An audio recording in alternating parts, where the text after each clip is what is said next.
Friends, എല്ലാവർക്കും സുഖമല്ലേ? ഇന്ന് ഞാനിവിടെ വളരെ സ്പെഷ്യലായിട്ടുള്ള ഒരു ഡിഷുമായിട്ടാണ് വന്നിരിക്കുന്നത്. എല്ലാവരും ഇത് തീർച്ചയായിട്ടും ട്രൈ ചെയ്യണം. ഇതിന് വേണ്ട ചേരുവകൾ നിങ്ങളുടെ ഓൾമോസ്റ്റ് എല്ലാ വീടുകളിലും ഇപ്പോൾ ഇതെല്ലാം കാണുന്നതാണ്. അതുകൊണ്ട് സാധനം മേടിക്കാൻ പോകണം എന്നുള്ള ഒരു റീസൺ വേണ്ട, പെട്ടെന്ന് തന്നെ ഉണ്ടാക്കിയെടുക്കാവുന്നതാണ്. പഞ്ചസാര വേണ്ട, ശർക്കര വേണ്ട, പക്ഷേ ഇതൊരു സ്വീറ്റ് ഡിഷാണ്. വളരെ ഹെൽത്തി ആയിട്ടുള്ള ഒരു dates and dry fruits laddu ആണ് ഞാനിവിടെ ഉണ്ടാക്കാൻ പോകുന്നത്. അപ്പോൾ നമുക്ക് റെസിപ്പിയിലോട്ട് പോകുന്നതിന് മുമ്പായിട്ട് എൻ്റെ ചാനൽ ഇതുവരെ സബ്സ്ക്രൈബ് ചെയ്തിട്ടില്ലാത്തവർ സബ്സ്ക്രൈബ് ചെയ്യണം. നിങ്ങൾക്ക് എൻ്റെ റെസിപ്പീസ് ഇഷ്ടമാകുന്നെങ്കിൽ ലൈക്ക് ചെയ്യണം, കമൻറ്റ് ചെയ്യണം, മറ്റുള്ളവർക്ക് ഷെയർ ചെയ്യണം.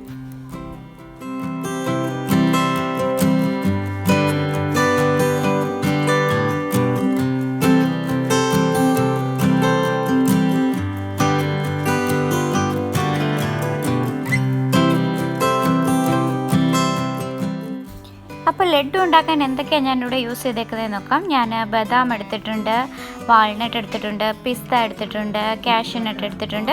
പിന്നെ മെയിൻ ഇൻഗ്രീഡിയൻറ്റ് നമ്മുടെ ഡേറ്റ്സ്. ഏറ്റവും സ്മൂത്തായിട്ടുള്ള ഡേറ്റ്സ് എടുക്കാൻ നോക്കണം. ഞാനിതെന്ത് ചെയ്യുമെന്ന് വെച്ചാൽ മിക്സിയിൽ ഇതെല്ലാം ഒന്ന് ക്രഷ് ചെയ്തെടുക്കും. പെട്ടെന്ന് ക്രഷ് ചെയ്തെടുക്കും. ഇത് കുറച്ച് തരിയായിട്ട് വേണം ഇരിക്കാൻ, ഒരുപാട് പൊടിയായി പോരുത്. അത് പ്രത്യേകം ശ്രദ്ധിക്കണം, എന്നാലേ നമ്മുടെ ലഡു നന്നായിട്ട് വരത്തുള്ളൂ. നിങ്ങൾക്ക് മിക്സിയിലിട്ട് ക്രഷ് ചെയ്യാൻ താല്പര്യമില്ലെങ്കിൽ ഒരു കത്തി വെച്ചിട്ട് ഡ്രൈ ഫ്രൂട്ട്സ് ചെറിയ കഷ്ണങ്ങളായിട്ട് ചോപ്പ് ചെയ്ത് എടുക്കാവുന്നതാണ്. അത് വെച്ചും നന്നായിട്ട് നമുക്ക് ഉണ്ടാക്കാൻ പറ്റും. ഇത് എളുപ്പത്തിന് വേണ്ടി ചെയ്തതാണ്. ഇനി നമുക്ക് എന്ത് ചെയ്യാന്ന് വെച്ചാൽ ഒരു ചീനച്ചട്ടി കടായി എടുത്തിട്ട് അതിലേക്ക് 2 ടീസ്പൂൺ നെയ്യ് ഒഴിച്ചു കൊടുക്കുക. നെയ്യ് നന്നായിട്ട് ചൂടാകുമ്പോഴേക്ക് അതിനകത്ത് നമ്മൾ പൊടിച്ചു വെച്ചിരിക്കുന്ന ഡ്രൈ ഫ്രൂട്ട്സ് ഇട്ട് നന്നായിട്ട് വറുത്തെടുക്കുക. ഒരു പച്ചമണം പോകുന്നവരെ വറുക്കണം. ഇതെല്ലാം നമ്മൾ ലോ ഫ്ലെയിമിൽ വേണം ചെയ്യാൻ, അല്ലെങ്കിൽ പൊടിയായിട്ടുള്ളത് കാരണം പെട്ടെന്ന് കരിഞ്ഞു പോകാൻ ചാൻസ് ഉണ്ട്. അത് പ്രത്യേകം ശ്രദ്ധിക്കണം.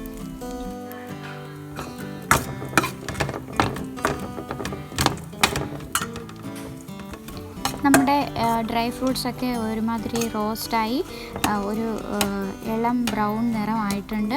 ഇനിയിപ്പോൾ നമുക്ക് ഇതിലോട്ട് അരച്ചു വച്ചിരിക്കുന്ന ഡേറ്റ്സ് ആഡ് ചെയ്ത് കൊടുക്കാം.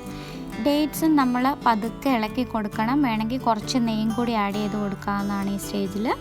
നന്നായിട്ട് ഇളക്കി അത് നല്ലൊരു മിക്സിങ് പരുവത്തിലാകുമ്പോൾ ഇറക്കി വെക്കണം.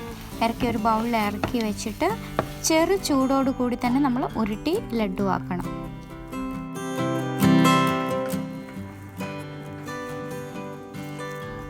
ഇപ്പോൾ ഉരുട്ടിയെടുക്കാവുന്ന ചൂടേ ഉള്ളൂ എനിക്ക്. ചൂട് നോക്കി വേണം ഉരുട്ടാൻ. നമ്മൾ ഉടനെ തന്നെ എല്ലാം ഉരുട്ടി വയ്ക്കുക. ഇത് നിങ്ങൾക്ക് ഒരു എയർ ടൈറ്റ് കണ്ടെയ്നറിൽ സ്റ്റോർ ചെയ്ത് വെക്കാവുന്നതാണ്. ഇത് നല്ല ഹെൽത്തിയാണ്. എല്ലാവർക്കും ട്രൈ ചെയ്യാവുന്നതാണ്, ഈസിയാണ്. ഒരു 10 മിനിറ്റിലെ എഫേർട്ടേ ഉള്ളൂ. നമുക്ക് ലഡു തയ്യാറാക്കിയെടുക്കാം. അപ്പോൾ എല്ലാവരും ഇത് വീട്ടിലുണ്ടാക്കി നോക്കണം. എല്ലാവർക്കും ഇഷ്ടപ്പെടും. ഡയബറ്റീസ് ഉള്ളവർ കൂടി ഇത് കഴിക്കാം. എന്താണെന്ന് വെച്ചാൽ നമ്മളിതിൽ ഷുഗർ ആഡ് ചെയ്യുന്നില്ല. അപ്പോൾ അതിനെക്കുറിച്ച് പേടിക്കണ്ട. സോ എല്ലാവർക്കും കഴിക്കാവുന്നതാണ്. നിങ്ങൾക്ക് ഇഷ്ടമുള്ള നട്ട്സൊക്കെ ഇതിൽ ആഡ് ചെയ്യാം. എനിക്ക് അവൈലബിൾ ആയിട്ടുള്ളതൊക്കെയാണ് ആഡ് ചെയ്തിരിക്കുന്നത്. നിങ്ങൾക്ക് ഏതെങ്കിലും ഇഷ്ടമല്ലെങ്കിൽ അത് മാറ്റാം. വേറെ എന്തെങ്കിലും ആഡ് ചെയ്യണമെങ്കിൽ ആഡ് ചെയ്യാം. സോ എല്ലാവരും ട്രൈ ചെയ്യണം.